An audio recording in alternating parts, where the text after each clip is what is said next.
ఈ మధ్య చాలా మంది బెట్టింగ్లకు అలవాటు పడుతున్నారు.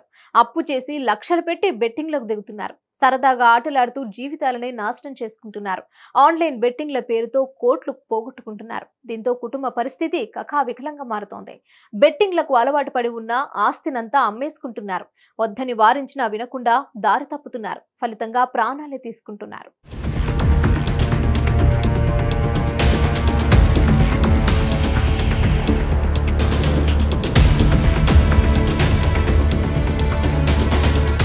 మెదక్ జిల్లా చిన్నశంకరంపేట మండలం భగిరాతపల్లిలో ఘటన చోటు చేసుకుంది. కొడుకు తండ్రి మాట వినకుండా జల్సాలు బెట్టింగ్లకు పాల్పడి ఉన్న భూమిని కాస్త అమ్మేశాడు. ఇందులో సుమారు 2 కోట్ల వరకు పోగొట్టుకున్నాడు.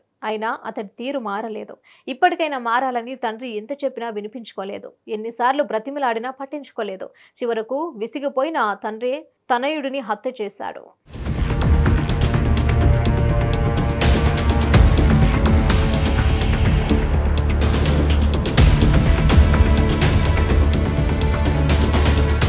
అతని పేరు ముఖేష్ కుమార్. అతనికి 28 ఏళ్లు.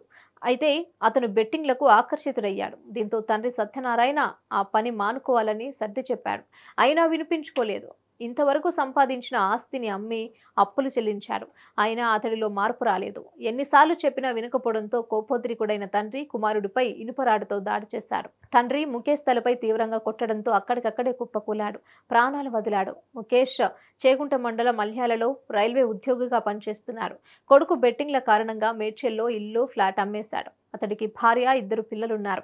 పోలీసులు కేసు నమోదు చేసుకుని దర్యాప్తు చేస్తున్నాడు. కన్న తండ్రి కాల యముడిలా మారడంతో కన్న తల్లి శోకసంద్రంలో మునిగిపోయింది.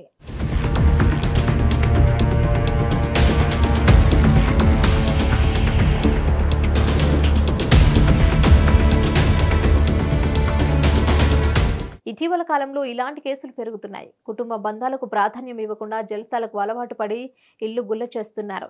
దీంతో కన్నవారికి కోపం వచ్చి క్షణికావేశంలో ప్రాణాలు తీస్తున్నారు. ఇక్కడ కొడుకు తండ్రి మాట వినకపోవడంతోనే అతన్ని హతమర్చినట్లు తెలుస్తోంది. మొత్తానికి వారి వారసుని వారే కడతేర్చడం బాధాకరం.